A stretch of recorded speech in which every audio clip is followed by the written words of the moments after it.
All right, Louis. Let's About see, to I'm gonna try to read this as normally as I you're can. about to read some erotic literature. Can you I am tell a. me? Can you tell Alright. me what the name is? Alright, I am Luis. I'm going to read some erotic fan fiction from the viewpoint of a girl by Remetace Girl. Alright. This is a Twitter fiction named 10 Legs Good, 2 Legs Bad. Oh god. I'm gonna try to read this as normally as I can. Okay. Once upon a time, there was an alien who looked a great deal like a giant insect. He came to Earth in search of a mate. He trolled the bars for a while, but that didn't really go down well. Being very anthropomorphic like, he got rejected often and usually quite rudely.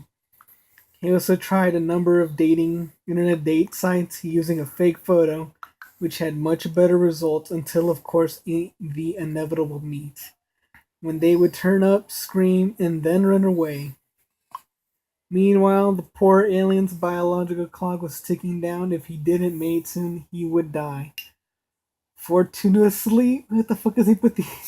This person can't write for shit. Anyways, fortunately, despite his horrific appearance, the alien was also something of a whiz at fixing computers, having trade at quantum processors at home. Come on, Luis, keep on going. Alright. Where was I? Earth. Alright, wait. I gotta find myself. Where was I? Something about fixing computers. Alright. Are you still recording? Yeah. Alright. So, he was something of a whiz at fixing computers, having trade at quantum processors at his home world. Earth computers were like child's toys to him.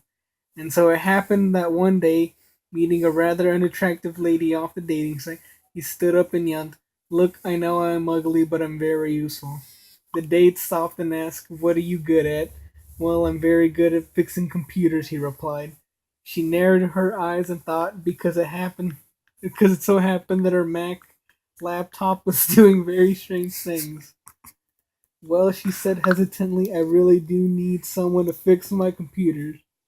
"Good!" exclaimed the alien. "I'll do it." Again, this woman narrowed her eyes. "What will it cost me?" she said warily. "Alright, just mate with me just once." The alien could tell that despite being in desperate need of computer repair, she still had serious reservations. "It'll be quick, I promise," he says. "The repair or the mating," she retorts. "Both," he pleaded. For now he could sense that perhaps at last he had found someone to mate with, and his demise wasn't quite as imminent as he feared. For her part, the woman decided that although he looked pretty horrible, it wasn't like she was any kind of model herself, and there was also the issue of her laptop. She took him home at once and presented him with a dead Mac. "Can you fix it?" Can you fix it though? Can you fix it? I don't know why that made me crack up. Anyways, let's see.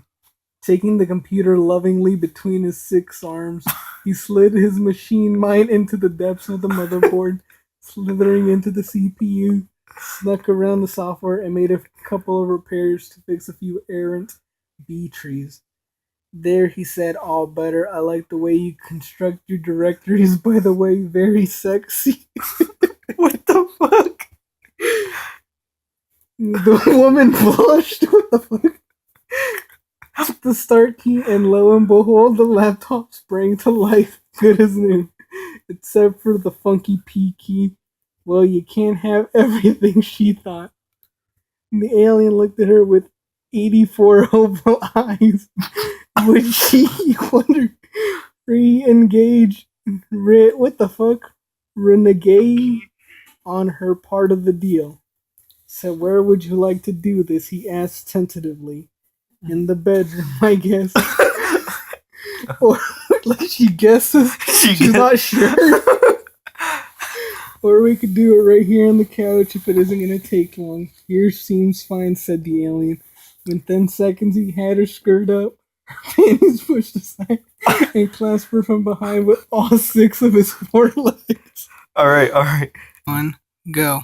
She was on the verge of insanity, and when the alien finally disgorged his sticky alien seed into her, he breathed a sigh of deep relief. I think you're reading from the wrong part. And thanked. Oh, you're right. He eased his reproductive organ into her depths. Although he was conveniently self lubricating, it didn't seem necessary as she was herself quite ready. Okay. What the fuck? You breed a mate. The mating seemed quick to him, but for her, it actually took 3.5 hours. What? Time is relative, you see. Oh shit, Sherlock. By the end of it, she had orgasmed so many times, she was on the verge of insanity. And when the alien finally disgorged the sticky alien seed into her, he breathed a sigh of deep relief and thanked her profusely.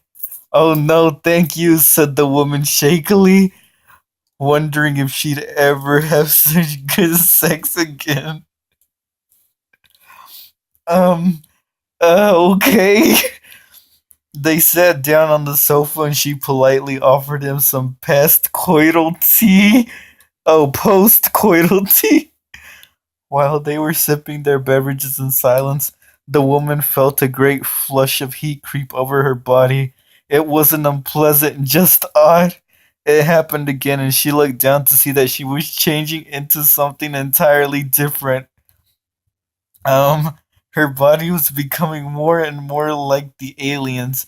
Her skin became hard, chitin overgrew her limbs, and she began to sprout new ones.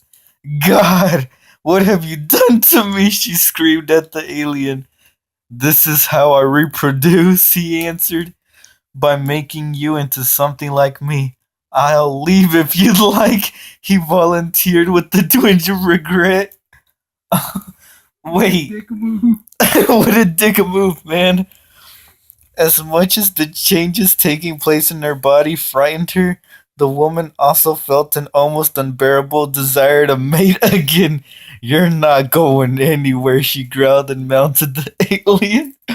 This time the mating was somewhat faster because the woman had changed also, and now their sense of time was more copacetic.